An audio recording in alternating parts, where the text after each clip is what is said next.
System के अंदर का जहर पुलिस अफसर नौकरी से मुअत्तल हो गया, मगर सलीम जानता था मसला सिर्फ एक शख्स नहीं बल्कि पूरा निजाम है। उसने टैक्सी ड्राइवर्स को जमा किया और कहा, अगर हम सब सच बोलें तो कोई हमें दाबा नहीं सकता। यह एक छोटी सी तहरीक थी मगर खुलूस से भरी हुई। इंसाफ के बाद जिंदगी कुछ साल बाद सलीम की टैक्सी पर एक स्टिकर लगा था, सच, सब्र और अल्लाह पर यकीन। अहमद वकील बन चुका था, मरियम हफीजा कुरान थी, आयशा अब भी सादा थी मगर उसकी आंखों में सुकून था। सलीम ने एक दिन कहा, या अल्लाह, अगर वो दिन ना आता तो शायद हमें तू इतना करीब ना लाता। आखिरी पैगाम, अल्टीमेट मॉरल, ये कहानी सिर्फ सलीम की नहीं, ये हर उस इंसान की है जो जुल्म के सामने खामोश नहीं हुआ। वस्बिर फ़इन्नल्लाह ला युदीउ अजरल मुहसिनीन, सब्र करो, अल्लाह नेकी करने वालों का अजर ज़या नहीं करता। मुआशरे का असल चेहरा सलीम की रिहाई के बाद कुछ लोग करीब आ गए मगर कुछ दूर हो गए।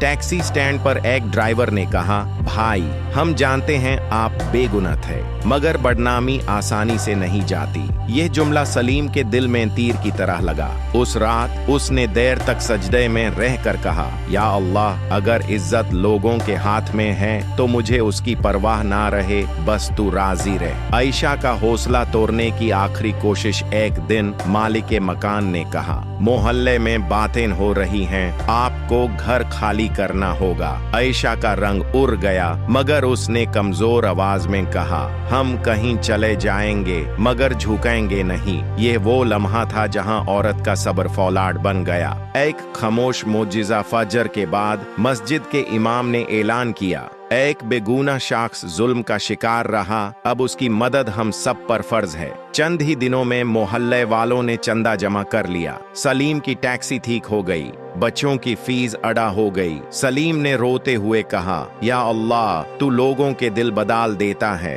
पुराने दुश्मन की वापसी। वही पुलिस अफसर कुछ महीनों बाद बहाल होकर वापस आ गया। उसकी आंखों में नफरत थी। उसने सलीम को देखकर कहा, समझो, कहानी खत्म नहीं हुई। यह जुमला नई आजमाइश का ऐलान था, नया केस, नया इम्तिहान। सलीम पर दोबारा दबाव डाला गया कि वो खामोश रहे और सिस्टम के खिलाफ बात न करे। अहमद, जो अब कानून पढ़ रहा था, बोला, अबू, अगर आप चुप रहे तो जुल्म जीत जाएगा। ये बाप बेटे की पहली मुश्तारका जंग थी। सिस्टम के अंदर का जहर पुलिस अफसर नौकरी से मुअत्तल हो गया मगर सलीम जानता था मसला सिर्फ एक शख्स नहीं बल्कि पूरा निजाम है। उसने टैक्सी ड्राइवर्स को जमा किया और कहा, अगर हम सब सच बोलें तो कोई हमें दबा नहीं सकता। ये एक छोटी सी तहरीक थी मगर खुलूस से भरी हुई। इंसाफ के बाद जिंदगी कुछ साल बाद सलीम की टैक्सी पर एक स्टिकर लगा था, सच, सब्र और अल्लाह पर यकीन।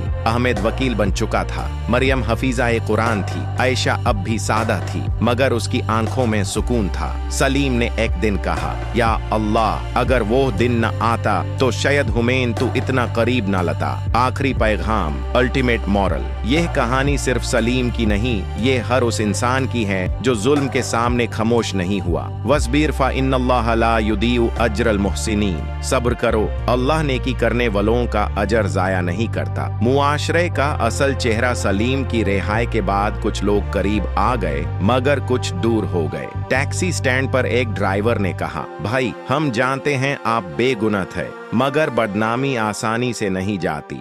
यह जुमला सलीम के दिल में तीर की तरह लगा। उस रात उसने देर तक सजदे में रह कर कहा, या अल्लाह, अगर इज्जत लोगों के हाथ में है तो मुझे उसकी परवाह ना रहे, बस तू राजी रहे। आयशा का हौसला तोड़ने की आखिरी कोशिश। एक दिन मालिक मकान ने कहा, मोहल्ले में बातें हो रही हैं, आपको घर खाली करना होगा। आयशा का रंग उड़ गया मगर उसने कमजोर आवाज में कहा, हम कहीं चले जाएंगे